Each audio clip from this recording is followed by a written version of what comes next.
Ja sam Marijana, najstarija sam član ovdje za sada.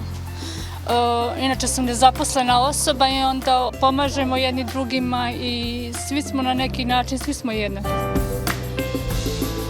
Za mene je farma jedno lijepo iskustvo.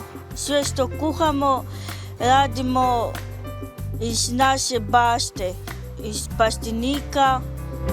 Dajte priliku osobama s invaliditetom izaći iz svojih potresom stradalih domova, da se maknu od svojih njegovatelja na nekoliko sati u danu, da uživaju u prirodi i svježem zraku, gdje uče i stječu navike svakodnevnog življenja. Ja idem na farmu, družim se s prijateljima, igramo se, družimo se i idemo u plastenik raditi. Pozdrav svima, ja sam Tonka. Ja sam Aljoša. Mi smo grupa Pavel i ovim putem vas pozivamo na pomoć inkluzivnoj farmi u Hrastovici pored Petrinje.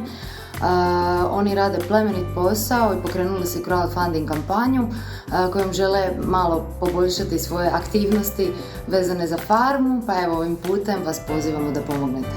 Pomozite vrijeme blagdana, njima je najpotrebnije. Čistimo lišće, kopamo, radimo. Sadimo salatu, mahune sadimo, luk sadimo, pomažem prijateljima. Ja sam Filip Krojinović i ponosan sam biti ambasadorom kampanje za opstanak inkluzivne farme u Hrastovici. Ivan, Luca, Ante, Josip, Albina, Ivana, Stefan i Mateo i ostatak ekipe koji ćete upoznati ako posjetite ovo lijepo mjesto podno Hrastovačke gore u blizini potresom stradale Petrinje.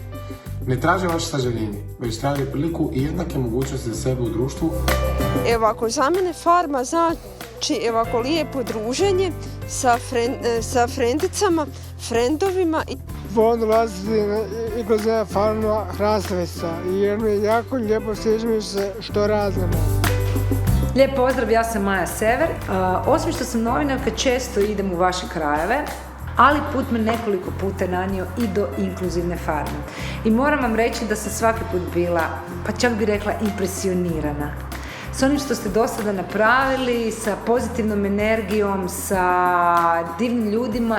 Sjećam se zadnje akcije u kojem smo kuhali zajedno. Što bih rekla u ovoj poruci? Projekt koji vi gurate, dakle inkluzivna farma, ideja koju zapravo pokušavate realizirati je stvarno jedna od boljih, zanimljivih, korisnijih stvari koje sam u svojoj dugoj novinarskoj karijeri, ajmo reći u životu, vidjela. Ja sam Goran Grgić i ponosan sam biti ambasadorom kampanje za opstanak inkluzivne farme u selu Hrastovica pored Petrinje.